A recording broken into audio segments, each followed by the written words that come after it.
What are some of the reasons that attract someone to the Mormon Church emotionally? I've come up with a few items that I wish to share today. The Mormon Church has a great ability to connect with people's emotional needs. The first one that I want to talk about is a sense of belonging and a sense of family. We all want to belong to a family and a tribe. We're all born into a family. And sometimes that family is together from the start. Sometimes it's not. Sometimes the family will break up at a certain point in a child's life. But we're all part of a family. And if there is a breakup of a family, there can sometimes be a new family that forms, like a step-parent comes involved, or so on and so forth. But we all have a need to belong to a family. And we want to belong to a tribe too. And the LDS Church is that tribe for a lot of people. And it also acts a little bit like a family as well. If you ever go to a church building and attend one of the services, you will find people calling each other brother and sister. And that is to give a family atmosphere. There are people that join the LDS Church, it's my belief, because they don't really have a great family connection. They want a family connection. They're lonely. They need to emotionally connect with people. And sometimes they will see LDS missionaries come knocking on their door, and they're thrilled to be able to talk to someone and belong to a tribe. I think the second thing that I want to talk about is Mormonism gives a sense of pride and uniqueness. When I was growing up in the LDS Church, I was constantly told that I was special, that I was unique, that I was chosen, that I had chosen to be a part of this church from even before I was born as a spirit. That I was so valiant in the previous life that God put me in the chosen church. And I think consciously I questioned that a little bit on some level, as much as I was. Oh, that seems a little convenient. But emotionally, it felt really good. It made me feel special. And I think that sense of pride happens for a lot of people in the church. They think we are a part of a chosen church that's set apart from the world. We're unique.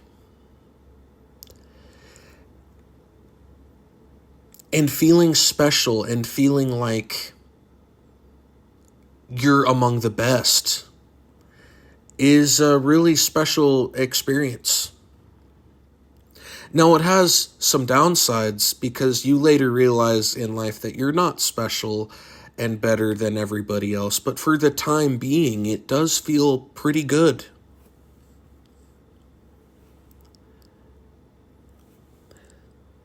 The LDS Church has modern day scripture and a modern prophet.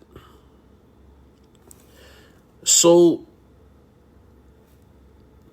a lot of Christian religions will go off of the Bible, and the Bible was a long time ago.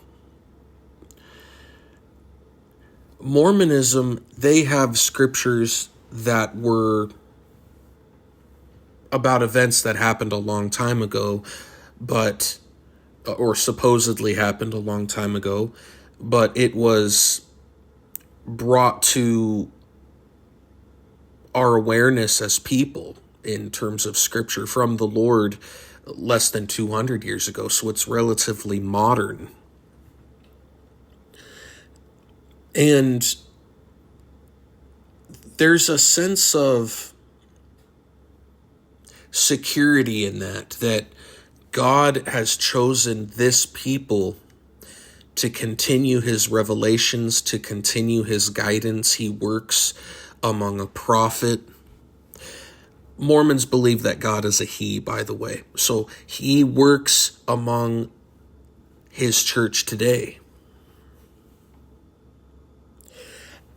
And I think that makes people feel special. And it also makes people feel secure.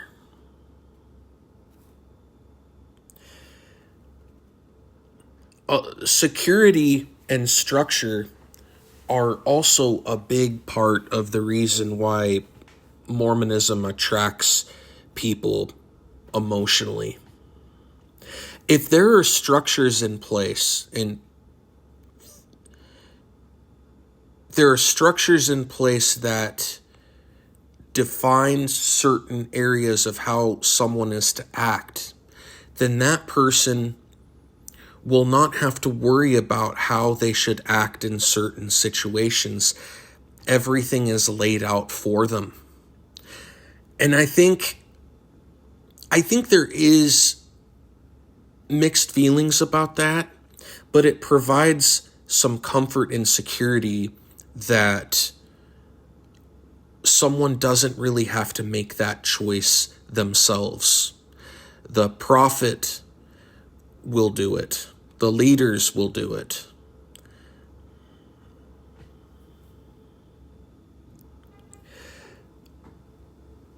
And I want to talk about comfort and security as well.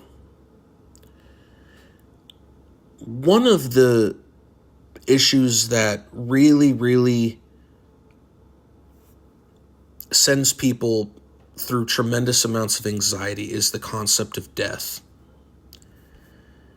It's the concept of what is going to happen to me after I die. Am I going to cease to exist? Is there something that's going to happen to my spirit? If there is something that happens to my spirit, where will my spirit go? What's going to happen to my family and my relationships? Am I going to have relationships in the next life with the people that I really care about and love in this life? And that's been a question for religion for a long time.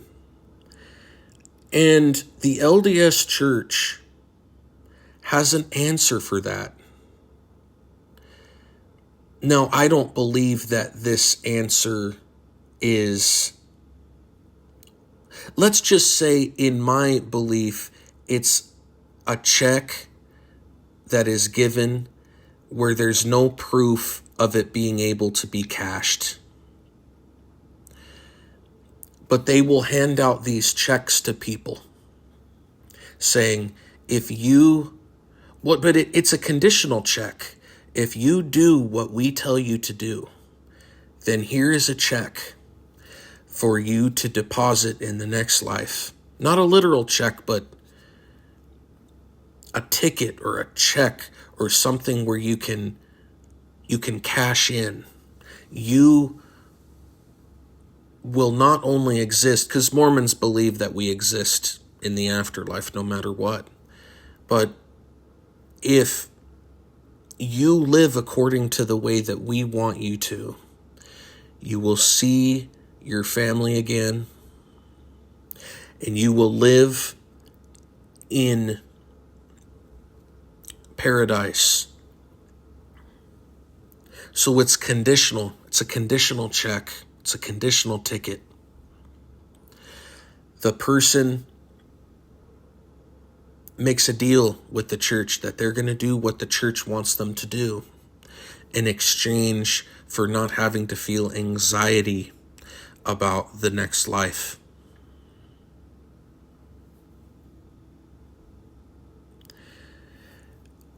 I want to give another point about the person's family. If let's just say that a person has a family member that might not have lived or believed what the Mormon church had said would be necessary to get into heaven. The Mormon church has a remedy for that too.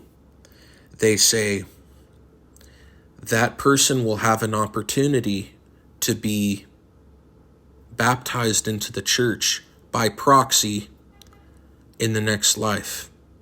So Mormons believe in something called baptisms for the dead, where someone that's alive here on earth does a proxy baptism in the name of someone who had died, and that person who had died will have the opportunity to accept the LDS church wherever they are. So it reduces the anxiety in the family members here. They have a remedy for that. Family relationships. In the Bible, it talks about, Jesus talks about how when people die, there will be no marriage in heaven. People will be as the angels. I'm paraphrasing, and I'll give the exact scripture in the notes. But the Mormon church has a remedy for that.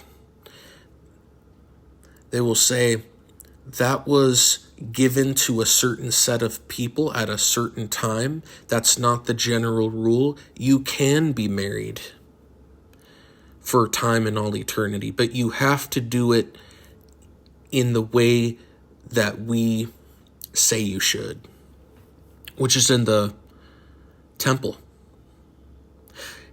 You get sealed in the temple to your spouse, and all of your children that come up in the covenant, or if they're alive at the time of the sealing, you can seal the ones that are already born to you. You can have that relationship for eternity. You don't have to worry about the relationship breaking up. So it reduces that existential anxiety that people have about losing their familial relationships in the next life. The church is so organized where they will try to reduce people's anxiety, at least on the surface. And I'm going to talk about how the church can create anxiety. And one of the ways it can create anxiety is these promises are conditional, that you must do what we say, otherwise the promise is of no effect. That's going to create anxiety. But on its surface, it reduces anxiety every step of the way. And